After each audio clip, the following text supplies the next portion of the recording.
நம்பினேன் உன்னையே நம்பினேன் ஸ்கந்தகுரோ, உன்னை என்று இவ்வுலகில் ஒன்றுமில்லை என்றுணர்ந்தேன்.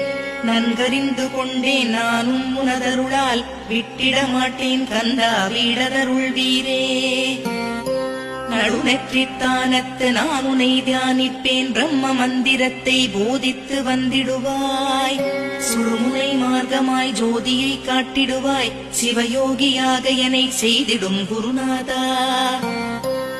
ஆசை அறுத்து அரணடியை காட்டிவிடும், மெய்யடியராக்கி மெய் வீட்டில் இருத்திவிடும். கொங்கு நாட்டிலே கோவில் கொண்ட ஸ்கந்தகுரு, கொல்லிமலை மேலே குமரகுருவானவனே. கஞ்சமலை சித்தர் போற்றும் ஸ்கந்தகிரி குருநாதா, கருவூரார் போற்றும் காங்கேயா ஸ்கந்தகுரு. மருதமலை சித்தன் மகிழ்ந்து பணி பரமகுரு, சென்னிமலை குமரா சித்தர்க்கு அருள்வோனே.